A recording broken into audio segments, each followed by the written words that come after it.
Hello friends, today my topic is difference between bookkeeping and accountancy.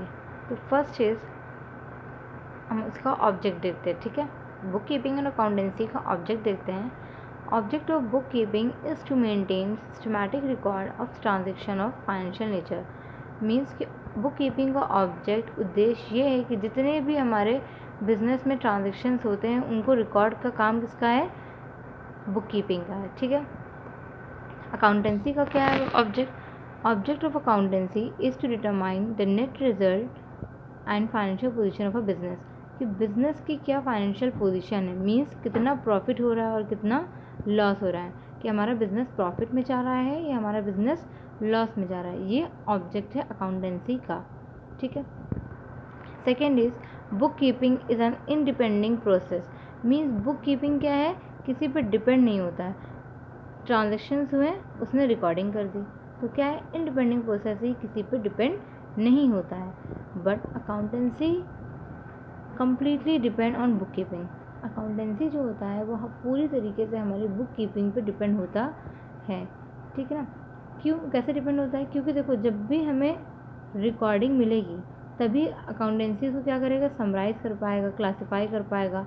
ठीक है, तो पहले हमें रिकॉर्डिंग की ज़रूरत होती है, उसके बाद अकाउंटेंसी जो होता है उस पर क्लैरिफाई, समराइज, एनालाइज करता है. तो इसलिए अकाउंटेंसी जो होता है कम्प्लीटली डिपेंड होता है बुक कीपिंग के ऊपर.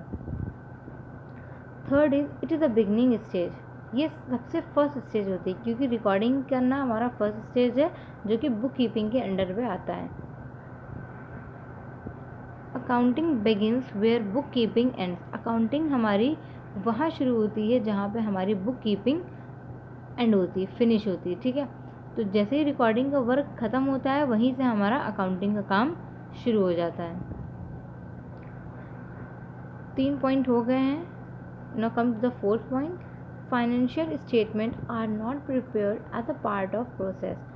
कि मतलब कि फाइनेंशियल स्टेटमेंट हमारे बुक कीपिंग का पार्ट नहीं है. फाइनेंशियल स्टेटमेंट जो होता है बुक कीपिंग में प्रिपेयर नहीं होता. अब सवाल ये उठता है कि प्रिपेयर होता क्या है बुक कीपिंग में. तो बुक कीपिंग में जो होता है हमारे जर्नल और लेजर प्रिपेयर होता है. ठीक है. Financial statement are prepared in the accounting process. Means कि फाइनेंशियल स्टेटमेंट प्रिपेयर होता है हमारे अकाउंटिंग प्रोसेस में.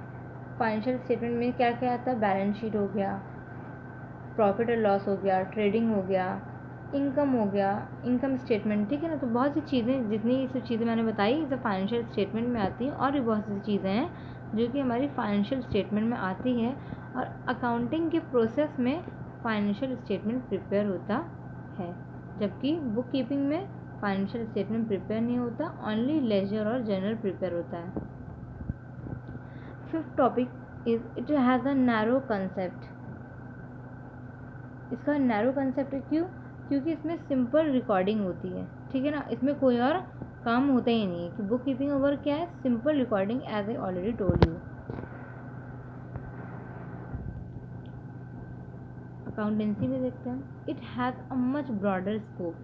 इसका बहुत ब्रॉड स्कोप है, क्योंकि इसमें बहुत सारे प्रोसीजर्स हैं, बहुत सारे स्टैंडर्ड्स हैं, बहुत सारे फॉर्मेट्स हैं, अप्लाई होता है. इसलिए अकाउंटेंसी का नैरो स्कोप नहीं है बल्कि ब्रॉडर स्कोप है. ठीक है. Sixth and last point is it does not require special knowledge. इसमें कोई स्पेशल नॉलेज की ज़रूरत नहीं होती. स्पेशल नॉलेज की ज़रूरत क्यों नहीं होती है, इसलिए नहीं होती है क्योंकि बस इसमें क्या करना है, इसमें रिकॉर्डिंग करना है, और कोई काम है ही नहीं इसमें जो हमें करना पड़े. तो अगर हल्की सी हमको नॉलेज है तो रिकॉर्डिंग तो कोई भी कर सकता है. ठीक है, लेकिन हल्की सी नॉलेज होनी चाहिए. एक स्पेशल नॉलेज, एक स्पेशल प्रोफेशन होने की नीड नहीं है इसमें. बट अकाउंटेंसी में क्या होता है, it demands special knowledge and ability. मतलब कि एक स्पेशल नॉलेज, आपके पास एक प्रोफेशन होना चाहिए अगर आपको अकाउंटेंसी करना है. हर लोग आके अकाउंटेंसी नहीं कर सकते, बट हर लोग आके जो थोड़ा सा पढ़े लिखे हैं वो रिकॉर्डिंग कर सकते हैं. बट अकाउंटेंसी करना हर लोगों की बस की बात नहीं है. तो इसके लिए अकाउंटेंसी के लिए हमें एक स्पेशल नॉलेज और एबिलिटी की ज़रूरत होती है. सो आई होप आपको ये वीडियो समझ में आई होगी. Thank you so much for watching.